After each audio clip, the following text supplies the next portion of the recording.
అదరగొట్టే కారం రంగు రుచి ఆచి కారం పొడి. న్యూజిలాండ్తో తొలి టీ20లో ఘన విజయం తర్వాత భారత్ మరో విజయం పైన గురిపెట్టింది. గత మ్యాచ్లో అన్ని రంగాలలో సమిష్టిగా రాణించిన జట్టు 2-0తో ఆధిక్యం అందుకోవాలని భావిస్తోంది. ఇదిలా ఉంటే ఇవాళ రాయ్పూర్ వేదికగా రెండవ టీ20 మ్యాచ్ జరగనుంది. అయితే రెండవ టీ20 మ్యాచ్ వేళ భారత్కు బిగ్ షాక్ అనే వార్త చెప్పవచ్చు. అభిమానులను కలవరపెడుతుంది ఇప్పుడు ఒక వార్త. అదే ఇద్దరు స్టార్ ప్లేయర్స్ రెండవ టీ20కి దూరం కావడం. మొదటి టీ20లో బౌలింగ్ చేస్తుండగా గాయపడ్డ అక్షర్ పటేల్ ఈ మ్యాచ్లో ఆడడం కష్టంగానే ఉంది. అతను బౌలింగ్ చేస్తే ఫింగర్కు దెబ్బ గట్టిగా తగలడంతో అతను మైదానం నుంచి వెళ్ళిపోయాడు గత మ్యాచ్లో. దీంతో రెండవ మ్యాచ్కి కూడా అందుబాటులో ఉండకపోవచ్చు. ఇక రెండవ ప్లేయర్ కీలకమైనటువంటి బౌలర్ బుమ్రా. మరో 15 రోజులలో టీ20 వరల్డ్ కప్ ఉండడం, వర్క్లోడ్ మేనేజ్మెంట్లో భాగంగా బుమ్రాకి రెస్ట్ ఇవ్వనున్నట్లుగా క్రికెట్ విశ్లేషకులు భావిస్తున్నారు.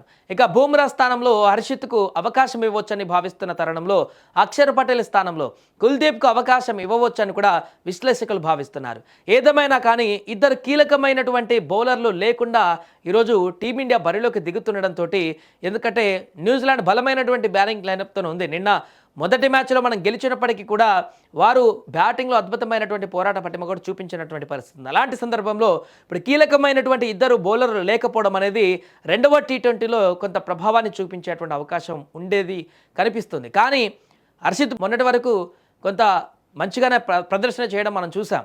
ఇప్పుడు కూడా ఆ ప్రదర్శన చేస్తే ఖచ్చితంగా కొంత లాభం చేకూరేటువంటి అవకాశం ఉన్నట్టుగా చెప్తున్నారు. ఏదేమైనా కూడా ఇలాంటి పరిస్థితుల్లో టీమిండియా ఇప్పుడు మరొకసారి బ్యాటింగ్ లైనప్ పైనే ఆధారపడవలసిన పరిస్థితి ఏర్పడింది.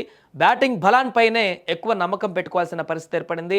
అభిమానులు కూడా ఇక బౌలింగ్ దళం కంటే కూడా ఎక్కువ బ్యాటింగ్ దానిపైనే నమ్మకం పెట్టుకోవాల్సిన పరిస్థితి ఏర్పడింది. కీలక బౌలర్లు ఉంటారా లేదా అనేటువంటి ఒక సందిగ్ధత వచ్చినటువంటి వేళ పూర్తిగా అభిషేక్ శర్మ మరొకసారి విజృంభిస్తే బౌలర్తో పని లేకుండానే అద్భుతమైనటువంటి స్కోర్ చేసి అవతల టీంని ఒత్తిడి పెట్టవచ్చు.